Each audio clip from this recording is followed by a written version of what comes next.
हर हर महादेव। जय श्री केदार, जय श्री बद्री विशाल। बहुत ही खुशी का पल है मेरे लिए कि मैं उत्तराखंड के 4 धाम की यात्रा में से 3 धाम कर लिया। अब मैं करने जा रहा हूँ उत्तराखंड के पंच केदार में से दूसरे केदार मध्य महेश्वर की यात्रा। अभी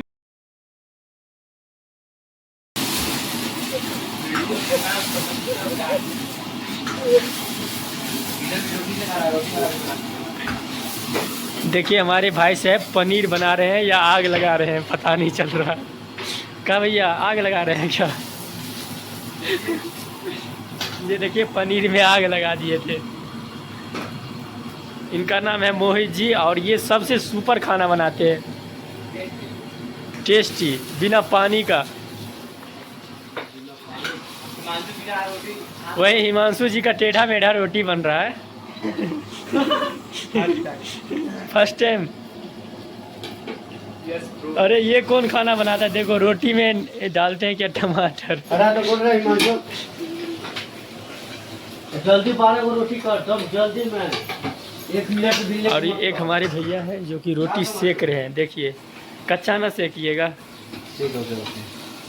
और ये देखिए सुपर। क्या नाम हुआ भाई जी आपका? मेरा नाम आदित्य कुमार। आदित्य जी, ये नए हैं इसलिए इनका नाम नहीं पता था मुझे। बाकी देखिए पनीर बन के रेडी हो गया भाई साहब, क्या ज़बरदस्त है, खुशबू मार रहा है बिना पानी का। लेकिन ये क्या है? ओह भाई साहब, महादेव। जय श्री केदार, जय श्री बद्री विशाल। दोस्तों अभी हम हैं सोमप्रयाग के रामपुर में और यहाँ से हम निकलेंगे आज जो है पंच केदार की यात्रा में, जो कि हमारा केदारनाथ की यात्रा संपन्न हो गया। अब हम निकलेंगे पंच केदार की यात्रा में। तो हम रामपुर में थे और रामपुर से जो है आगे की ओर निकल गए हैं और देखते हैं आज कहाँ तक पहुँच पाते हैं। उसके बाद में आप लोगों को वीडियो की अपडेट देते रहेंगे। जय शंकर की। प्रयाग से आगे बढ़ने के बाद में हमने फाटा में जो है कुछ तस्वीरें लिया, जो कि प्राकृतिक बहुत ही अच्छा सुनहरा है। आप लोग भी देखो भाई साहब, मजे मजे। ये वही मंदिर है जहाँ पे महादेव जी विलुप्त हुए थे। इसका नाम है काशी विश्वनाथ। अगर आप केदारनाथ जाते हैं और उत्तराखंड के 4 धाम की यात्रा करते हैं, अगर आप यहाँ नहीं आते हैं तो आप समझिए आपकी यात्रा अधूरी मानी जाएगी। तो आप लोग के दर्शन करो बाबा काशी विश्वनाथ का। ये है अर्धनारीश्वर महादेव जी का मंदिर, जो कि आधा माता पार्वती आधा और भोलेनाथ हैं। और वही जो है हमारे काशी विश्वनाथ जी हैं। दर्शन करो। हर हर महादेव। जय श्री केदार, जय श्री बद्री विशाल, जय काशी विश्वनाथ, हर हर गंगे।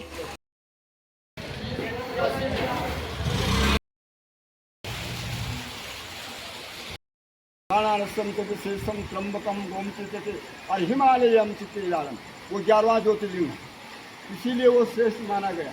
क्योंकि पांडवों को वहीं पर उनकी गोत्र हत्या, गुरु हत्या, वो सब वहीं पर समाप्त हुए।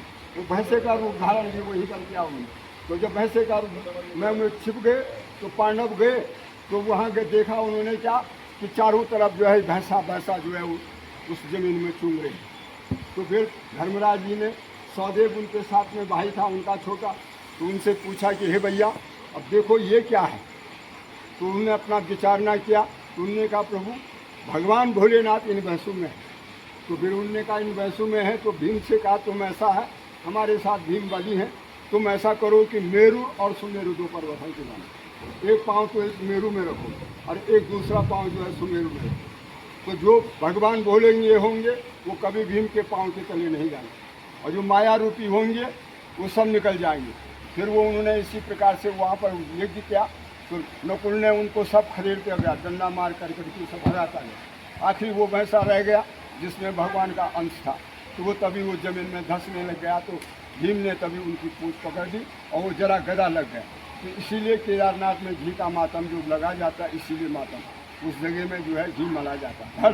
धड़ यहाँ रह गया और धड़ मधमेश्वर, तुंगेश्वर, रुद्रेश्वर, कल्पेश्वर, ये पंच केदार की इसी समय। फिर वहाँ पर उनको आकाशवाणी हुई कि हे पांडवों, दर्शन तुम्हारी गोत्र हत्या दूर हो गई। उनने कहा प्रभु दूर तो हो गई, लेकिन आपके कथन अनुसार आकाशवाणी से हो गई, लेकिन हमारी आत्मा में तो संतुष्ट, हमको संतुष्ट है। तो वो ज्योति, वो जो भैंस में जो ज्योति थी, वो उस केदारनाथ हिमालय अमित केदार वो लिंग में जो है समा गई। फिर भगवान ने उनको संपूर्ण दर्शन दिया अपना, और दर्शन देने के पश्चात फिर वो जैसे जिसका तपोबल रहा भगवान से उन्होंने यही मांगा कि हमको मोक्ष चाहिए, तो फिर वो उसी हिमालय में जो है फिर अपना चलते गए। जितने चारों भाई फिर वहीं उस हिमालय में से गए। उसके पश्चात एक भीम जो धर्मराज युधिष्ठिर थे वही शेष बच गए। तो फिर बैतरणी के किनारे तक पहुँचे। फिर वहाँ पर उन्होंने विलाप किया, परिवार के सब समा गया था। फिर उतने में भगवान फिर वहाँ स्वान के रूप में फिर आए। उनको फिर जो कुछ पूछना था समझाया कि आपके बराबर कोई है नहीं, आपके लिए तो पुष्प विमान आ रहा है, आपकी सब में श्रेष्ठ है। इसलिए फिर वहाँ पर उनको आशीर्वाद दिया। फिर वो उस विमान में बैठ करके और फिर वो उसी आशीष है एक वो महापुरुष मिले। तो बैठे जा हरिओम।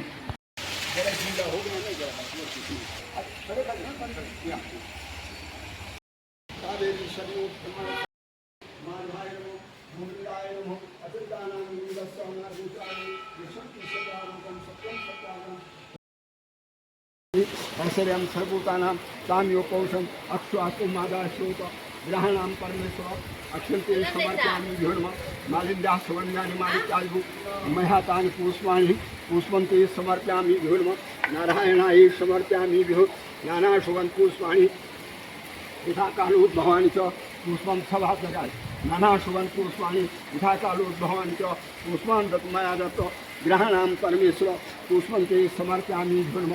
जरा भगवान गणपति महाराज का ध्यान करते शब्द जो है गजाननम भूतसेवितम कपित्त जम्बू फल त्यालभक्षम उमाशोक विनाशकारकम नमामि विघ्नेश्वर पादम श्रीमन् महागणाधिपते नमः लंबोदर नमस्तुभ्यं सततम मोदकम प्रियम निर्विघ्नं कुरु मे देव सर्वकार्येषु सर्वदा विघ्नेश्वराय वरदाय सुरप्याय लंबोदराय सकलाय जगद्धिताय नागाननाय श्रुति यज्ञ विभूषिताय गौरीसुताय गणनाथ नमो नमस्ते वक्रतुंड महाकाय सूर्यकोटि समप्रभ निर्विघ्नं कुरु मे देव सर्वकार्येषु सर्वदा श्रीमन् महागणाधिपते नमः। ओम नमः शिवाय। नमो देवे महादेवे शिवाय सततम नमो नमो प्रकृतिवहिता नियतां परमेश्वरी ब्रह्मा ही कमलेन्द्र सौम्य वदना माहेश्वरी लीलियां ओमारिधि पुतर्शनास्करी चक्रायुधा वैष्णी वाराही गणघोर गोरमुखी चंडित व्रजायुधा चामुंडा गणनाथ रुद्र शेता रक्षन्तु वे मातो सर्व मांगले शिवे शिवा साधिके शरण्ये त्र्यंबके गौरी नारायणे नमस्ते। जरा हाथ जोड़ करके माता जी का ध्यान करिए। यह अर्धनारीश्वर आरंग पार्वती जी का आरंग। नमो देवी महादेवी शिवाय सततम नमो नमो प्रद्वैत्यानियतां परमेश्वरी ब्रह्माणी कमलेन्द्र सौम्यवदना माहेश्वरी लीलियां ओमाहिधि पुतर्शनास्करी चक्रायुधा वैष्णी वाराही घनघोर गोरमुखी चंडित व्रजायुधा चामुंडा गणनाथ रुद्र सहित रक्षन्तु वे मातो सर्व मांगले शिवे शिवा साधिके शरण्ये त्र्यंबके गौरी नारायणी नमस्ते। जरा भगवान का ध्यान करते महादेव जी का जो है भोलेनाथ है। ओम वंदे देव उमापति सुरगुरु वंदे जगत कारिणी वंदे पन्नकभूषणं मृगधरं वंदे नाम पशुपति वंदे सूर्यसांगवैनं वंदे मुकुंदं प्रियं वंदे भक्तजनाशिवर्धं वंदे शिवं शंकरं महादीपार्थे रटे रमन्तं सम्पूज्यमानं सततं मुनिन्दे सुरासुरे युक्षमहोधिकारं केदारमीशं सिमेव गच्छति। बोल काशी विश्वनाथ भगवान की जय। गुरु ब्रह्मा गुरु विष्णु गुरुदेवो महेश्वर गुरु साक्षात ब्रह्मा तस्मै से गुरुवे नमः।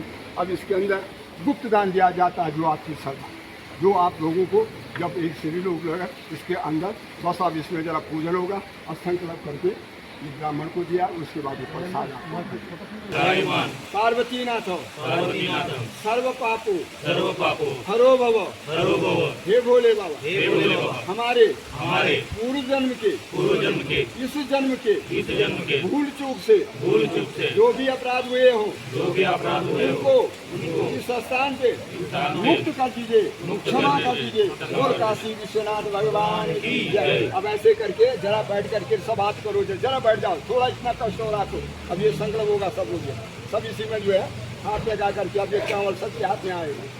ये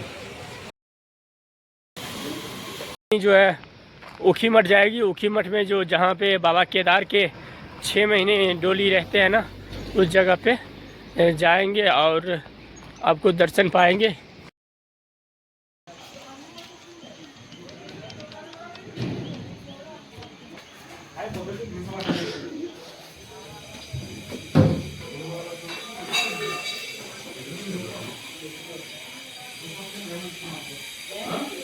हर महादेव, जय श्री केदार, जय श्री बद्री विशाल। दोस्तों अभी हम उस जगह पे हैं जहाँ पे बाबा केदार की डोली 6 महीना यहाँ पे होते हैं। शीतकालीन समय में जब प्रभु जी की डोली आती है केदारनाथ से यहाँ पे ऊखी मठ, इस जगह का नाम है ऊखी मठ, और यहाँ जब आती है तो बाबा केदार के पूजे जो है इसी मंदिर में होती है। बाबा की गद्दी जो है इस जगह पे रखाते हैं और ये जगह जो है बहुत ही प्राचीन है। और यहाँ पे जो है आप देखिए श्री हेमवंत केदार वैराग्य सिंहासन महापीठ लिखाया हुआ है।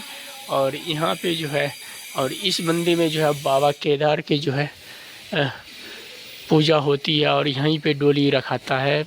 तो आप लोग दर्शन करो ओमकालेश्वर महादेव जी का, जो कि ऊखी मठ में है। और वहाँ पे जो है उधर पंच केदार लिंग में 5 जो है बाबा के शिवलिंग हैं और उनमें जो है और छोटे छोटे देवता के मूर्ति हैं जहाँ की उनकी पूजा होती है।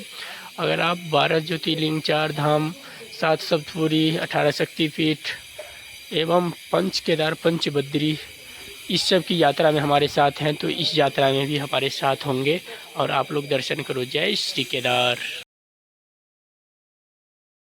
महेश्वर मंदिर जो है 40 किलोमीटर है और सीधे जो है 33 किलोमीटर तुंगनाथ चला जाता है। तो हम इधर की ओर चलेंगे और देखते हैं आज कहाँ तक रुकते हैं। जय शंकर की मध्य महेश्वर प्रवेश द्वार पे एक हनुमान जी का मंदिर है, लेकिन मंदिर जो है बिल्कुल बंद है और अभी शाम के समय हो चुके हैं और हम आगे की ओर चल रहे हैं। रास्ते कुछ बहुत ही कठिन है, देखते हैं कब तक आगे पहुंच पाते हैं। सब्जी, दाल, अचार आ गया है, अब हम भोजन करने वाले हैं। जय शंकर, जय शंभू। पैदल आज हमारा यात्रा का दूसरा दिन है पंच केदार का, जिसमें हम अभी पहुंचे हैं अपने उसकी दूसरी केदार मध्य महेश्वर की तरफ जा रहे हैं। तो उस दौरान जो है हम रुके हुए थे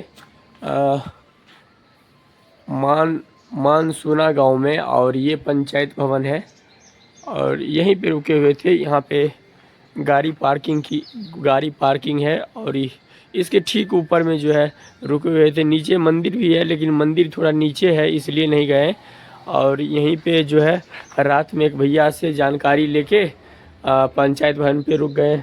और सामने जो आप देख रहे हैं वो पूरे ग्लेशियर है और उधर ही जाना है लग रहा है। पूरे कंफर्म नहीं है कि उधर ही जाना है, लेकिन जानकारी लेने के बाद में जो है उधर जाएंगे। बाकी ये जो है मानसून गांव का जो है पूरे चौक है और यहाँ पे जो है गाड़ी की पार्किंग है।